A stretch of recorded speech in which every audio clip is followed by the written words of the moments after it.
नमरूद की बेटी का ईमान अफरोज वाक़या। बिस्मिल्लाहिर्रहमानिर्रहीम।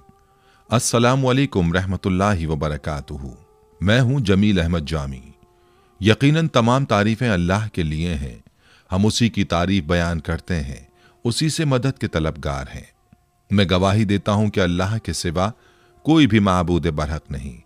नाज़रीन, नमरूद दुनिया का वो वाहिद बादशाह था जिसने पूरी दुनिया पर हुकूमत की थी। ये काफिर था और जिना ज्यादा था। ये वो पहला शख्स था जिसने अपने सर पर ताज रखा था और खुल्लम खुल्ला खुदाई का दावा किया था।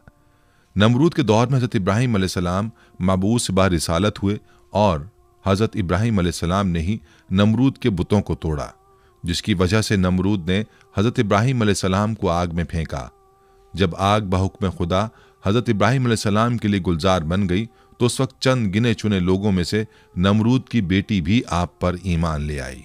जब नमरूद को इसकी खबर मिली तो उसने अपनी बेटी के साथ क्या किया और नमरूद की आग में हज़रत इब्राहीम अलैहिस्सलाम के साथ कौन से वाक़यात पेश आए, ये आग कितने अरसे में तैयार की गई, खुदावंद मुताल ने छिपकली को मारने का हुक्म क्यों दिया और मेंढक को मारने से मना क्यों फरमाया, इसके साथ साथ आपको नमरूद का अंजाम भी बताएंगे।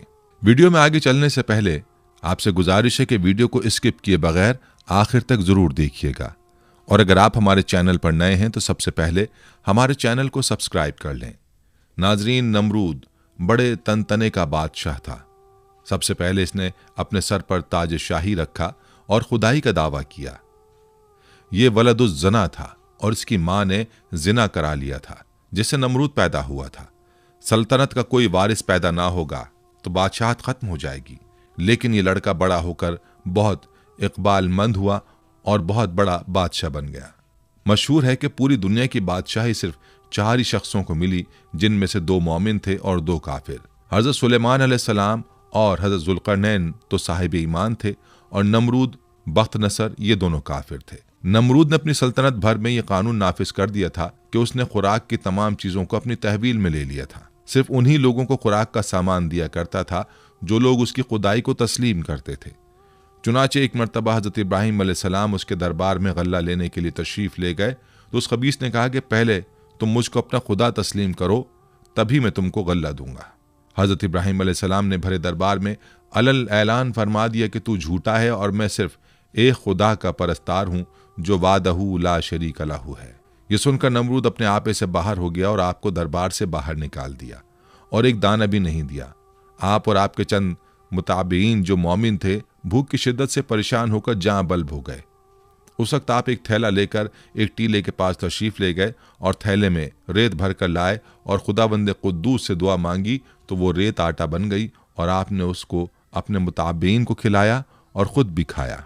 फिर नमरूद की दुश्मनी इस हद तक बढ़ गई कि उसने आपको आग में डलवा दिया, मगर वो आग आप पर गुले गुलजार बन गई और आप सलामती के साथ आग से बाहर निकल आए और अलल ऐलान नमरूद को झूठा कहकर खुदाए वाहदहू ला शरीक की तौहीद का चर्चा करने लगे।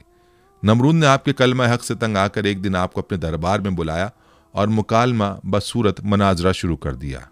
नमरूद: ए इब्राहिम, बताओ तुम्हारा रब कौन है जिसकी इबादत की तुम लोगों को दावत दे रहे हो? हज़रत इब्राहिम: ए नमरूद, मेरा रब वही है जो लोगों को जलाता और मारता है। नमरूद: ये तो मैं भी कर सकता हूँ। चुनाचा उस वक्त ने 2 कैदियों को जेल खाना से दरबार में बुलवाया। एक को मौत की सजा हो चुकी थी और दूसरा रिहा हो चुका था। नमरूद ने फांसी पाने वाले को तो छोड़ दिया और बेकसूर को फांसी दे दी और बोला कि देख लो, जो मुर्दा था मैंने उसको जला दिया और जो जिंदा था मैंने उसको मुर्दा कर दिया। हज़रत इब्राहीम अलैहिस्सलाम ने समझ लिया कि नमरूद बिल्कुल ही अहमक और निहायत ही घामड़ आदमी है, जो जलाने और मारने का मतलब ये समझ बैठा। इसलिए आपने उसके सामने एक दूसरी बहुत ही वाज़ेह और रोशन दलील पेश फरमाई। चुनाचे आपने फरमाया, ए नमरूद, मेरा रब वही है जो सूरज को मशरिक से निकालता है। अगर तू खुदा है तो एक दिन सूरज को मगरिब से निकाल दे। हज़रत इब्राहीम अलैहिस्सलाम की ये दलील सुनकर नमरूद मबहूत और हैरान रह गया और कुछ भी ना बोल सका। इस तरह यह मुनाजरा ख़त्म हो गया और हज़रत इब्राहीम अलैहिस्सलाम इस मुनाजरे में फ़तहमंद होकर दरबार से बाहर तशरीफ़ लाए और तौहीद इलाही का वाज अलल ऐलान फरमाना शुरू कर दिया। कुरान मजीद ने इस मुनाजरे की रुदाद इन लफ्ज़ों में बयान फरमाई कि ए महबूब, क्या तुमने न देखा था उसे जो इब्राहिम से झगड़ा उसके रब के बारे में इस पर कि अल्लाह ने उसे बादशाही दी, जबकि इब्राहिम ने कहा कि मेरा रब वो है कि जलाता है और मारता है। बोला, मैं जलाता और मारता हूं। इब्राहिम ने फरमाया, तो अल्लाह तो सूरज को लाता है पूरब से, तू पश्चिम से ले आ। तो होश उड़ गए काफिर के, और अल्लाह राह नहीं दिखलाता जालिमों को। हज़रत इब्राहिम अलैहिस्सलाम खुदाबंद की तौहीद के ऐलान पर पहाड़ की तरह कायम रहे, न कि नमरूद की बेशुमार फौजों से गायब हुए, न उसके जुल्म जबर से मरूब हुए, बल्कि उस जालिम ने आपको आग के शोलों में डलवा दिया। उस वक्त भी आपके पाए अज़्म इस्तक़लाल में बाल बराबर लग़ज़िश नहीं हुई और आप बराबर नाराए तौहीद बुलंद करते रहे। फिर उस बेरहम ने आप पर दाना पानी बंद कर दिया। इस पर भी आपके अज़्म इस्तक़ामत में जर्रा बराबर फर्क नहीं आया। फिर उसने आपको मनाजरे का चैलेंज दिया और दरबार शाही में तलब किया ताकि शाही रोब व दाब दिखाकर आप अलैहिस्सलाम को मरूब कर दे। लेकिन आपने बिल्कुल बेखौफ होकर मनाजरे का चैलेंज कबूल फरमा लिया और दरबार शाही में पहुंचकर ऐसी मजबूत और दंदान शिकन दलील पेश फरमाई कि नमरूद के होश उड़ गए और वो हक्का बक्का होकर लाजवाब और खामोश हो गया और भरे दरबार में उस कलमा हक की तजल्ली हो गई। बिलाखिर हजरत इब्राहिम अलैहिस्सलाम की सदाकत और हक्कानियत का परचम सर बुलंद हो गया और नमरूद एक मच्छर जैसी हकीर मखलूक से हलाक कर दिया गया। हजरत इब्राहिम अलैहिस्सलाम को आग में फेंकने का वाक़या मुफस्सिरीन ने इस तरह बयान किया है कि ईद के दिन कौम के लोगों ने हजरत इब्राहिम अलैहिस्सलाम को भी शहर से बाहर मेले में चलने की दावत दी, लेकिन उन्होंने तबीयत की खराबी का कहकर जाने से माजत कर ली। दरहकीकत वो ऐसे ही मौके की तलाश में थे। चुनाचे जब पूरी कौम मेले में शिरकत के लिए चली गई तो हजरत इब्राहिम अलैहिस्सलाम एक कुल्हाड़ा लेकर बुतखाने में दाखिल हुए। उनमें से अक्सर उनके बाप आजर के हाथों से तराशे हुए थे। हजरत इब्राहिम अलैहिस्सलाम बड़े देवता के हैकल में चले गए। कौम का सबसे मुकद्दस देवता बातिल खुदाओं का सरदार माना जाता था। हजरत इब्राहिम अलैहिस्सलाम ने देखा कि वहाँ मौजूद पत्थर और लकड़ी से बनाए गए देवताओं के सामने फल, खानों और मिठाइयों के ख्वान रखे हुए थे जो लोगों ने चढ़ावे के तौर पर नजर किए थे। हजरत इब्राहिम अलैहिस्सलाम ने उन मूर्तियों को मुखातिब करके कहा, ये सब तुम्हारे लिए रखा है, तुम खाते क्यों नहीं? हजरत इब्राहिम ने दोबारा फरमाया, मैं तुमसे मुखातिब हूँ, तुम मेरी बात क्यों नहीं सुनते, मेरी बात का जवाब क्यों नहीं देते? हजरत इब्राहिम अलैहिस्सलाम ने हथौड़े से उनको तोड़ दिया, लेकिन सिर्फ एक बुत को रहने दिया और उस बुत के कांधे पर कुल्हाड़ा रखकर चले गए। फिर रात गुजरने के बाद सुबह को जब नमरूदियों की वापसी हुई तो उन्होंने अपने बुतखाने में हशर का मंजर देखा। उनके खुदाओं के हशर नशर ने उनके पैरों तले जमीन निकाल दी। इस वाक़े की खबर सबसे पहले नमरूद को दी गई। नमरूद ने कहा कि जब किसी को देखा नहीं गया, क्यों कर किसी को सजा दी जा सकती है? इस पर उन लोगों ने जिन्होंने हजरत इब्राहिम अलैहिस्सलाम को कहते हुए सुना था, खुदा की कसम मैं तुम्हारे बुतों को ठीक कर दूंगा, नमरूद से कहा कि काम सिर्फ इब्राहिम का है। नमरूद ने कहा कि मैं सिर्फ तुम्हारे कहने पर सजा ना दूंगा, जरूरत है कि उसको गिरफ्तार करके सरेआम लाया जाए। चुनाचे उसने उनकी गिरफ्तारी का हुक्म दे दिया और हजरत इब्राहिम अलैहिस्सलाम को गिरफ्तार करके नमरूद के दरबार में हाजिर किया गया। दरबार लोगों से खचाखच भरा हुआ था। हजरत इब्राहिम अलैहिस्सलाम रोब और वक़ार के साथ दरबार में दाखिल हुए और शाही प्रोटोकॉल को नज़रअंदाज करते हुए नमरूद के सामने जा खड़े हुए। कुरान करीम में इस हवाले से फरमाया गया, तर्जुमा, कहने लगे, हमारे माबूदों के साथ ये सलूक किसने किया है? बेशक वो तो जालिमों में से है। लोगों ने कहा, हमने एक नौजवान को उनका जिक्र करते हुए सुना है, उसका नाम इब्राहिम है। वो बोले कि उसे लोगों के सामने लाओ ताकि वो गवाह रहें। जब इब्राहिम अलैहिस्सलाम आए तो उनसे कहा, क्या हमारे माबूदों के साथ ये काम तूने किया है? इब्राहिम अलैहिस्सलाम ने कहा कि ये काम उस बड़े बुत ने किया होगा। अगर ये बोलते हैं तो इनसे पूछ लो। वो सर नीचा करके बोले, तुम जानते हो कि ये बोल नहीं सकते। सूरह अंबिया आयत 58-65। हजरत इब्राहिम अलैहिस्सलाम का ये अमल जहां साहिब इख्तिदार लोगों और खुद नमरूद पर बिजली बनकर गिरा, वहीं इस अमल से अवामुन्नास के दिलों में हजरत इब्राहिम अलैहिस्सलाम की जुर्रत और हौसले की दाग बैठ गई। मजहबी पेशवाओं ने पुररोब आवाज में पूछा, ए इब्राहिम, हमारे बुतों की तौहीन किसने की है? हजरत इब्राहिम ने जवाब दिया, हथौड़ा बड़े बुत के कांधे पर है, उससे पूछो ये सब किसने किया है। पुजारी निदामत और शर्मिंदगी से सर झुका के बोले, इब्राहिम, तुम खूब जानते हो कि पत्थर की मूर्तियां बोलती नहीं है। हजरत इब्राहिम ने फरमाया, जब ये बोलते नहीं, हरकत नहीं कर सकते, अपना दिफा नहीं कर सकते, तो तुम इनसे नफा पहुंचाने की उम्मीद क्यों रखते हो और नुकसान होने का अंदेशा क्यों करते हो? तुम पर अफसोस है कि तुम कायनात के मालिक अल्लाह को छोड़कर झूठे माबूदों को पूजते हो। क्या तुम अक्ल शऊर नहीं रखते? हजरत इब्राहिम अलैहिस्सलाम की तकरीर बुत परस्तों के अकायद पर ऐसी कारी ज़र्ब थी कि नमरूद ने अपनी खुद साख्ता खुदाई को जमीन बोस होते हुए देख लिया। नमरूद चालाक आदमी था। उसने हजरत इब्राहिम अलैहिस्सलाम से पूछा, ए इब्राहिम, तू अपने बाप दादा के दीन की मुखालफत क्यों करता है? तू उन मुकद्दस बुतों को माबूद मानने से क्यों मुनकिर है? हजरत इब्राहिम अलैहिस्सलाम ने फरमाया, अल्लाह ताला सारी कायनात के तन्हा मालिक हैं, हम सब उसकी मखलूक हैं। पत्थरों लकड़ियों से बनाए हुए बुत खुदा नहीं, ये तो अपनी सलामती और हिफाजत के लिए भी दूसरों के मोहताज हैं। परस्तिश के लायक वो हस्ती है जो किसी किस्म की एहतियाज नहीं रखती और तमाम मखलूक उसकी मोहताज है। यह सुनकर नमरूद बोला, अगर मेरे अलावा कोई रब है तो उसका ऐसा वस्फ बयान कर जिसकी कुदरत मुझ में ना हो। हज़रत इब्राहिम अलैहिस्सलाम ने फरमाया, मेरा रब मौत और हयात पर कादिर है। नमरूद बोला, जिंदगी और मौत तो मेरे कब्ज़े कुदरत में भी है। उसने एक कैदी को, जिसकी मौत की सज़ा का हुक्म हो चुका था, जान बख्शी कर दी और दरबार में मौजूद एक शख्स की गर्दन मारने का हुक्म सादिर कर दिया। हज़रत इब्राहिम अलैहिस्सलाम ने नमरूद से कहा, कायनात का हर जर्रा मेरे रब का मोहताज है। सूरज उसके हुक्म से हर रोज़ मशरिक से निकलता है और मगरिब में डूब जाता है। तो सूरज को मगरिब से निकाल कर दिखा। मजहबी पेशवाओं और बादशाह के अकायद की तकजीब ने ऐवान नमरूद में दरारें डाल दी। अरबाब इख्तिदार ने शोर गोगा बुलंद किया कि इब्राहिम हमारे देवताओं की तौहीन का मुर्तकिब हुआ है और बाप दादा के मजहब को झुटलाता है। उसकी सज़ा यह है कि उसे आग में फेंक दिया जाए। बुतों को तोड़ने का अमल नमरूद समेत पूरी कौम के लिए नाकाबिल माफ़ी जुर्म था। लिहाजा फैसला किया गया कि हज़रत इब्राहिम अलैहिस्सलाम को आग में डाल दिया जाए ताकि आइंदा किसी को बुतों की बेहुरमती करने की हिम्मत ना हो। चुनाचे पूरी कौम लकड़ियां जमा करने के अमल में मसरूफ हो गई। यहाँ तक कि अगर कोई बीमार पड़ जाता या किसी का कोई काम ना होता तो वो मन्नत मानता कि अगर मुझे शिफा हो गई या मेरा काम मुकम्मल हो गया तो मैं इब्राहिम अलैहिस्सलाम को जलाने के लिए लकड़ियों का गट्ठा दूंगा। एक मुद्दत तक कौम लकड़ियां जमा करती रही। जब लकड़ियों का पहाड़ खड़ा हो गया तो एक बहुत गहरी खंदक खोदी गई। लकड़ियों के उस ढेर को उसमें डाला गया। अजाइबुल क़साइस अल्लामा अब्दुल वाहिद बिन मोहम्मद अल मुफ्ती सफ़ा नंबर 87 में है कि नमरूद ने उनको गिरफ्तार करके कि लोहे वाले तंदूर में बंद करा दिया और उसमें भरपूर आग जलवा दी। काफ़ी देर के बाद जब उन्हें बरामद किया तो जैसे कि वो तैसे थे, यानी उनको कोई गज़न उस आग से ना पहुंची।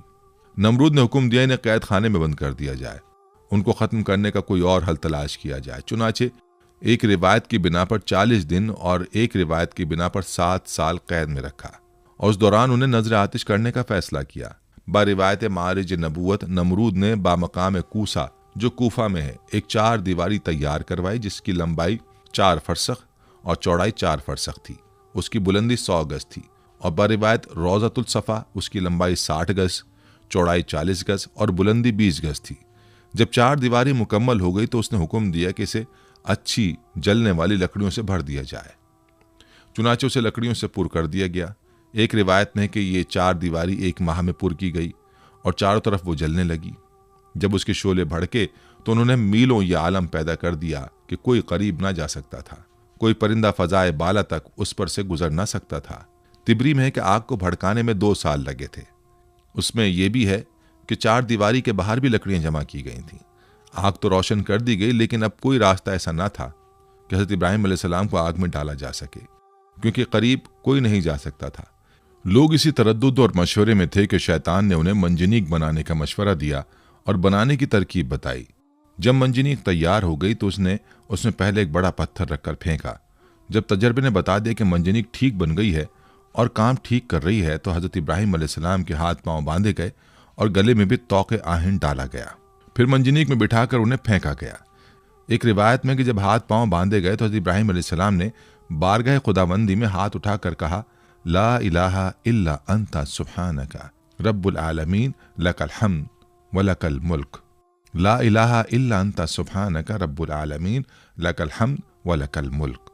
हज़रत इमाम बुखारी रहमतुल्लाह अलैह ने हज़रत इब्न अब्बास रज़ी अल्लाह अन्हु से रिवायत की है कि जब हज़रत इब्राहिम अलैहिस्सलाम को आग में फेंका गया तो उन्होंने कहा, हस्बुनल्लाहु व निअमल वकील।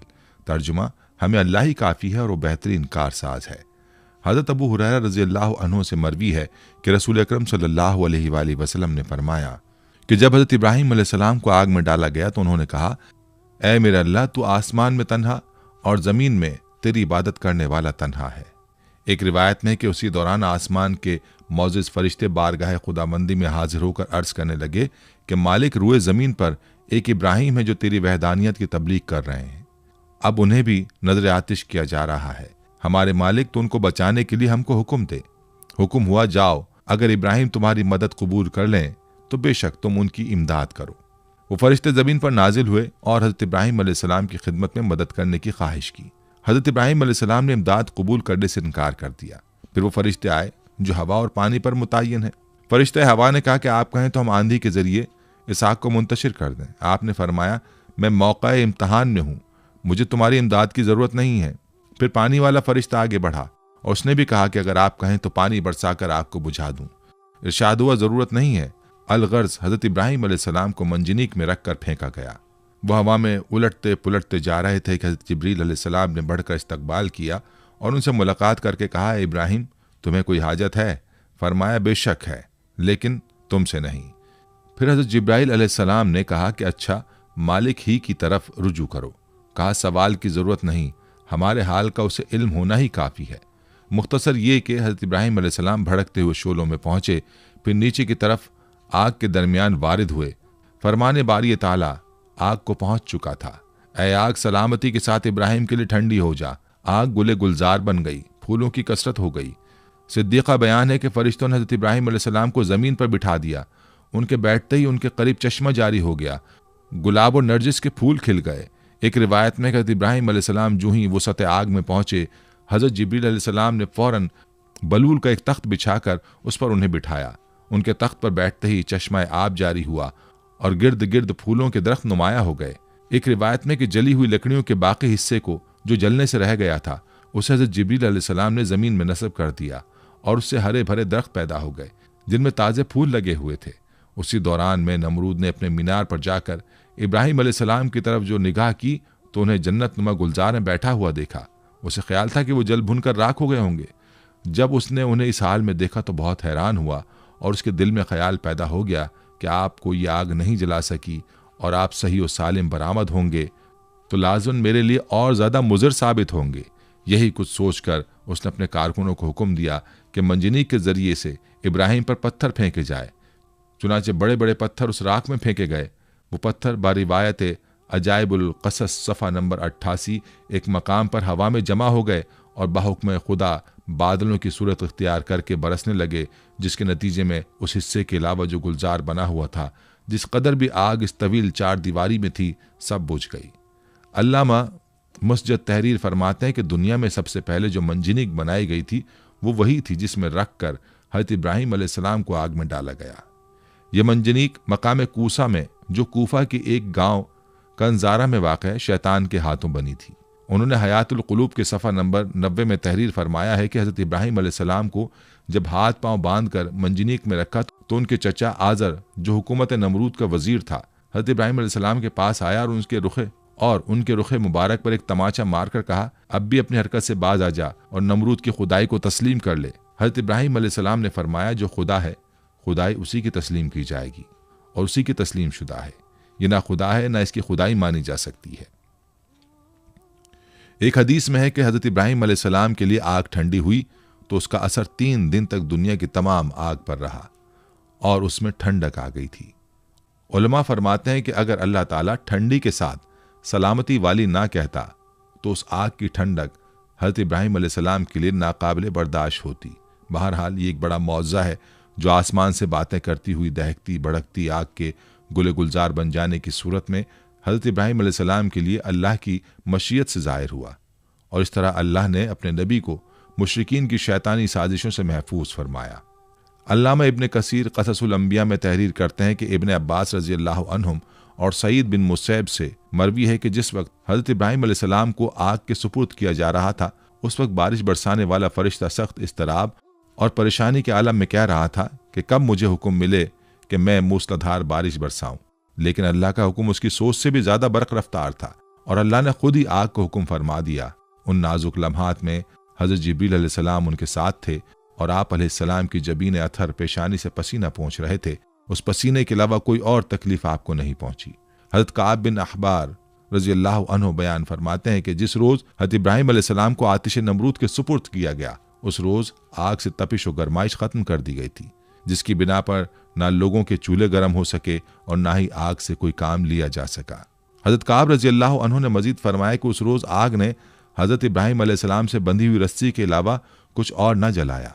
हज़रत सादी रहमतुल्लाह अलैह फरमाते हैं कि हज़रत इब्राहीम अलैहिस्सलाम के साथ साया करने वाला फरिश्ता भी था और 1 मील तक साया, ठंडक और सलामती थी और सरसब्ज बाग गुलो गुलजार बन गया था, जबकि आसपास आग अपने शोलों और शरारों के साथ भड़क रही थी और लोग हज़रत इब्राहीम अलैहिस्सलाम की तरफ देख रहे थे। सुभान अल्लाह। हज़रत अबू हुरैरा रज़ियल्लाहु अन्हु से मरवी है कि हज़रत इब्राहीम अलैहिस्सलाम के वालिद के कहे हुए कलमात में सबसे अच्छे कलिमात वो हैं जो आज़र ने अपने बेटे को आग के अंदर इस हालत में देखते हुए कहे, जिसका तर्जुमा है, ए इब्राहीम, तेरा परवरदिगार बेहतरीन परवरदिगार है। इब्न असाकर रहमतुल्लाह अलैह हज़रत अकरमा रज़ियल्लाहु अन्हु से रिवायत करते हैं कि हज़रत इब्राहीम अलैहिस्सलाम की वालिदा ने जब अपने लख्त जिगर को गुलो गुलजार में यूं मुतमईन देखा तो पुकारा, ए मेरे बेटे, मैं भी तेरे पास आना चाहती हूँ, अल्लाह से दुआ कर कि तेरे इर्द गिर्द की आग की हरारत से मुझे निजात दे। तो हज़रत इब्राहीम अलैहिस्सलाम ने अर्ज़ किया, जी अम्मा। फिर आपकी वालिदा हज़रत इब्राहीम अलैहिस्सलाम की जानिब चलीं और आग ने उन्हें कुछ ना कहा। फिर बेटे के पास पहुंचकर बेटे को गले लगाया और बोसा देकर वापस लौट आईं। हज़रत मिनहाल बिन उमरो से मरवी है, फरमाते हैं कि मुझे खबर पहुंची कि हज़रत इब्राहीम अलैहिस्सलाम वहाँ गुलो गुलजार में 40 से 50 दिन ठहरे। उन्होंने फरमाया कि दिनों और रातों में मैंने उससे अच्छी ज़िंदगी नहीं गुजारी और मेरी तमन्ना रही कि मेरी तमाम ज़िंदगी इसी तरह की हो जाए। कुफ़ार और मुशरिकीन हज़रत इब्राहीम अलैहिस्सलाम से इंतकाम लेना चाहते थे, मगर जलील और रुस्वा हो गए। बुलंद होना चाहा लेकिन पस्त ख़ार हो गए। गालिब होना चाहा मगर मगलूब हो गए। क़ससुल अंबिया, अल्लामा इब्न कसीर, सफ़ा 168-169। शायर मशरिक़ हज़रत अल्लामा इक़बाल रहमतुल्लाह अलैह ने हज़रत इब्राहीम अलैहिस्सलाम के इश्क़ हक़ीक़ी को बड़े खूबसूरत अंदाज में पेश किया है। फरमाते हैं, बेखतर कूद पड़ा आतिश नमरूद में इश्क़, अक्ल है महवे तमाशाए लबे बाम अभी। हज़रत इब्राहीम अलैहिस्सलाम को आग में फेंके जाने का वाक़या और इसमें छिपकली का किरदार, जिसके बारे में तारीख़ की किताबों में मौर्रिख़ीन ने लिखा है कि जब नमरूद ने हज़रत इब्राहीम अलैहिस्सलाम को अल्लाह रब्बुल इज़्ज़त की वहदानियत की दावत देने पर आग में डालने का हुक्म दिया तो उस वक्त ये वाक़या कुर्रे अर्ज़ का एक कर्बनाक सानेहा था, जिसका जिक्र इंसानों के अलावा चरिंद परिंद, जिन्न और इंस सब के दरमियान हुआ। इस मौके पर एक रिवायत के मुताबिक जब चूंटी और छिपकली के दरमियान इस वाक़े का जिक्र हुआ तो चूंटी ने हज़रत इब्राहीम अलैहिस्सलाम की हिमायत की, जबकि छिपकली ने नमरूद की तरफदारी की थी। एक और रिवायत के मुताबिक जब हज़रत इब्राहीम अलैहिस्सलाम को आग में डाल दिया गया, इस मौके पर छोटे परिंदे भी अपनी इस्तिताअत के मुताबिक अपनी चोंच में पानी भर के उस आग में डाल रहे थे ताकि यह आग हज़रत इब्राहीम अलैहिस्सलाम के लिए ठंडी हो सके। इसी मौके पर यही छिपकली थी जो उस आग को अपनी फूंकों से मजीद भड़काने की कोशिश कर रही थी। एक और रिवायत के मुताबिक एक बार एक सहाबी फ़क़ीह बिन मुग़ीरा रज़ियल्लाहु अन्हु की आज़ाद करदा एक ग़ुलाम औरत जब बीबी आयशा रज़ियल्लाहु अन्हा के घर गई तो उन्होंने वहाँ एक नेज़ा पड़ा हुआ देखा। उन्होंने बीबी आयशा रज़ियल्लाहु अन्हा से दरियाफ्त किया कि इसका क्या मकसद है, तो उन्होंने जवाब दिया कि ये छिपकली को मारने के लिए है, क्योंकि हुज़ूर अकरम सल्लल्लाहु अलैहि वसल्लम ने बताया है कि जब सारे जानवर हज़रत इब्राहीम अलैहिस्सलाम को बचाने की कोशिश कर रहे थे तब ये छिपकली वाहिद जानवर थी जिसने आग को भड़काने की कोशिश की थी। हज़रत फ़ाकिहा बिन मुग़ीरा की आज़ाद करदा लौंडी साहिबा से रिवायत है कि सैयदा आयशा रज़ियल्लाहु अन्हा के पास एक नेज़ा हुआ करता था। मैंने उनसे पूछा कि आप इससे क्या काम लेती हैं? फरमाया कि हम इससे छिपकलियाँ मारते हैं, क्योंकि हमें अल्लाह के नबी सल्लल्लाहु अलैहि वसल्लम ने बताया है कि जब हज़रत इब्राहीम अलैहिस्सलाम को आग में डाला गया तो ज़मीन के सब जानवर आग बुझाने में मसरूफ़ थे सिवाय छिपकली के। वो आग को तेज़ करने के लिए फूंके मारती थी। चुनाचे रसूलुल्लाह सल्लल्लाहु अलैहि वसल्लम ने उसे मारने का हुक्म दिया है। सुनन नबी माजा हदीस नंबर 3231, सुनन मसनद अहमद हदीस नंबर 6504।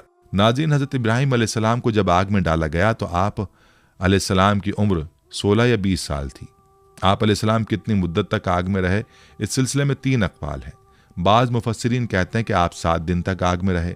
मौरख़ीन का बयान है कि आतिश नमरूद के गुलजार बनने के वाक़यात और उसके दीगर हालात देखकर हज़रत लूत अलैहिस्सलाम और जनाब सारा ने ईमान ज़ाहिर किया और नमरूद की बेटी राजा भी ईमान लाई। हज़रत लूत अलैहिस्सलाम हज़रत इब्राहीम अलैहिस्सलाम के चचाजाद भाई थे और जनाब सारा चचाजाद बहन थी। नमरूद की बेटी के ईमान लाने के मुतालिक अल्लामा अब्दुल वाहिद बिन मोहम्मद अल मुफ्ती बहावाला मारिजुल नबूवत में लिखते हैं कि नमरूद की बेटी राजा बड़ी ज़ीरक और होशियार लड़की थी।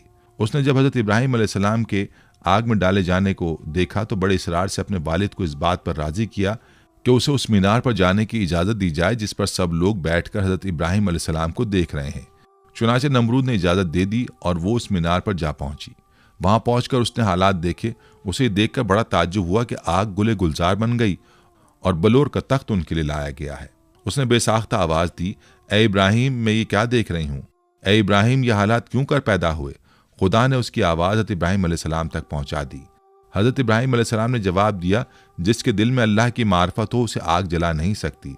उसने कहा कि क्या मुझे इजाज़त है कि मैं आग में आप तक आ जाऊं? आपने फरमाया, तू कलमा पढ़ ले तो हमारे पास आ सकती है। उसने कलमा पढ़ा और चुपके से उतरकर हज़रत इब्राहिम अलैहिस्सलाम के पास जा पहुंची। जब आग के करीब पहुंची, उसे आग के किसी हिस्से ने नुकसान ना पहुंचाया और वो हज़रत इब्राहिम अलैहिस्सलाम तक जा पहुंची। वहां पहुंचकर उसने अपने ईमान की तजदीद की और वापस अपने घर बाप के पास चली गई। नमरूद को जब अपनी बेटी के ईमान लाने का वाक़या मालूम हुआ तो वह आग बगूला हो गया और अपनी बेटी से कहने लगा कि तौबा कर। उसने इनकार किया। फिर उसने जिद की और डराया, मगर उसने परवाह ना की। नमरूद जब उसे समझाने से आजिज हो गया तो उसने अपनी बेटी को जल्लादों के हवाले कर दिया। जल्लादों ने उसे धूप में लिटाकर उसके हाथ और पांव में मेखें ठोक दी। इधर जल्लादों ने उसे सजा दी, इधर खुदावंद ताला ने हज़रत जिब्राइल अलैहिस्सलाम को हुक्म दिया कि मेरी कनीज़ को वहां से तंदुरुस्त करके इब्राहिम तक पहुंचा दो। ये वाक़या हज़रत इब्राहिम अलैहिस्सलाम के आग से निकलने के बाद का है। हज़रत जिब्रील अलैहिस्सलाम ने नमरूद की बेटी राजा को हज़रत इब्राहिम अलैहिस्सलाम की खिदमत में पहुंचा दिया। चुनाचे वो उन्हीं के पास रही। बिलाखिर उन्होंने उसकी शादी अपने एक फर्जंद मदेन के साथ कर दी, जो कि सारा और हाजरा के अलावा कतूरा बीवी से था। फिर खुदा ने उसे ये इज्जत दी कि उसके सिलसिला रहम में बहुत से अंबिया को पैदा किया। बेशक ये दीन इस्लाम का हुस्न है कि जो भी उसकी आगोश में आ गया उसकी दुनिया और आखिरत दोनों संवर गई।